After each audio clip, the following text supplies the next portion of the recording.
Yes physics students, online students में एक student के द्वारा पूछा गया क्वेश्चन। यह एक व्यवस्था है, दोनों बॉडीज के मास दिए हुए हैं, पुली और स्प्रिंग मास लेस है और कहीं भी कोई फ्रिक्शन नहीं है और सिस्टम इक्विलिब्रियम में है।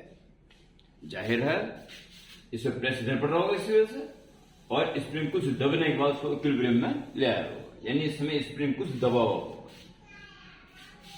क्वेश्चन बस यही पूछा है कि स्प्रिंग कितना दबा हुआ है, that's system is in equilibrium, find the compression in spring.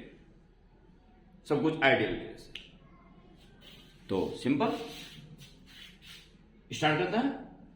सबसे पहले स्मॉल एम की बात कर लेते हैं। ये एम है, इसमें लगने वाले सारे फोर्सेस, ये वेट काम करना था, ये angle theta is given in question. Okay, तो एम जी कॉस ऐसे लगेगा और एम जी साइन ऐसे लगेगा। M g cos theta, m g sine theta, ये वेट हो गया। नॉर्मल रिएक्शन से N and tension T. Weight और रिएक्शन काम करती है, यहां टेंशन भी है। वेट, रिएक्शन, टेंशन, और वेट के दो कंपोनेंट कर लिए। This question and this is the for mass m, n is equal to mg cos theta equilibrium में एंड t इक्वल्स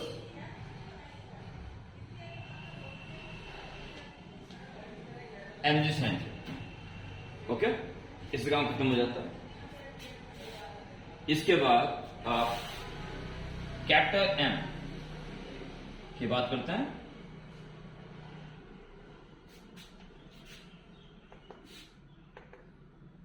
चलिए इसके बारे में जरा तगड़ी बातें होंगी। This is the M। First of all इसका खुद का वेट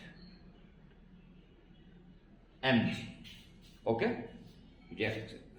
आपकी स्क्रीन क्लियर है, ठीक है। ओके, बदले में इस पर रिएक्शन एंड डैश है, एन तो इस पर इस पर एंड डैश है, ठीक है। जो रखा होता तो बस ये दो फोर्स होता।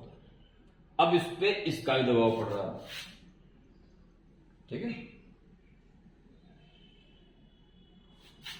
जितना दबाव पड़ा उतना रिएक्शन रहेगा, और इक्विलिब्रियम में तो सीधा रिएक्शन मतलब यही ले लो डायरेक्ट, ये दबाव पड़ा इसके ऊपर।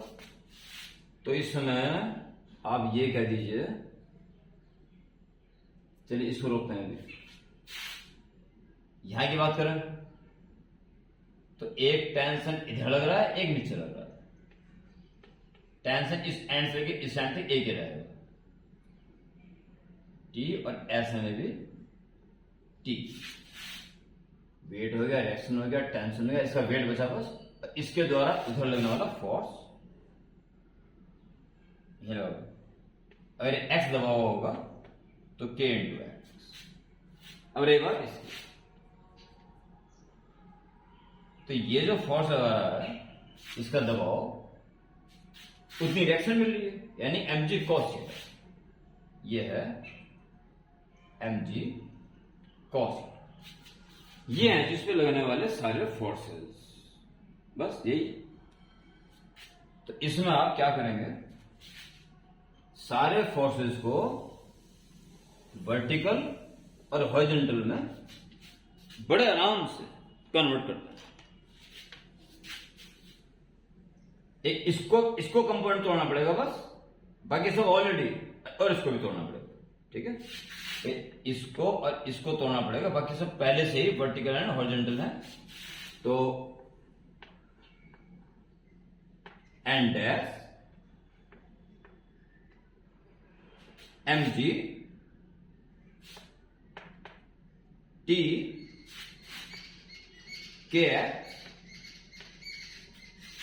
ये दोनों हो गए, ये दोनों। अब बचे ये दोनों, देखिए ये थीटा बता रहा है, ये थीटा अल्टरनेट ये भी थीटा हो, तो टी कॉस थीटा,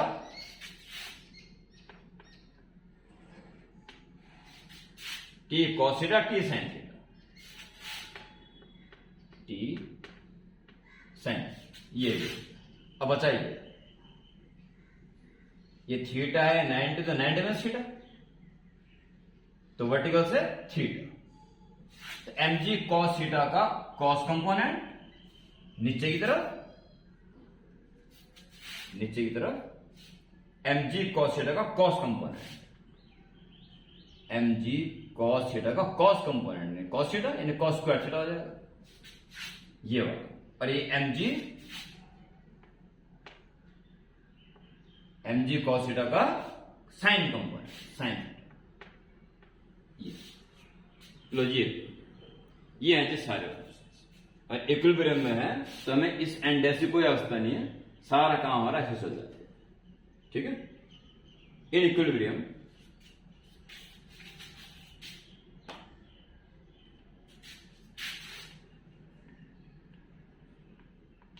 ये भी इन इक्विलिब्रियम है, अंडरस्टूड। इस रास्ते में इससे काम चल जाएगा, तो हमें एक्स निकालना लास्ट में, कितना कंप्रेसर, ये लिख दीजिए पहले, के x plus T cos, T cos, तो दो ही ना बस लिए, और इधर की तरफ T is equal to T plus m g sine theta cos, m g sine theta cos, it's okay. So kx is equal to किधर कौन से दीजिए, t minus T cos theta, तो t कौन ले लीजिए, 1 माइनस cos थीटा, t की value क्या थी, mg साइन थीटा, तो एक काम करो, कोई जरूरत नहीं, एक काम करें, देखो mg साइन थीटा है और cos थीटा ये भी आएगा, कैंसिल, तो अब यही वैल्यू दीजिए, टी की वैल्यू रख देंगे आप mg sine theta, mg sine theta into cos theta is equal to T plus mg sine theta cos, तो ये वाला पार्ट बोथ साइड कैंसिल हो गया, क्वेश्चन आसान हो गया, तो kx is equal to only t and t is mg sine theta, mg sine theta. So, compression is mg sin theta divided by k। Spring इतना कंप्रेस रहेगा equilibrium में, okay.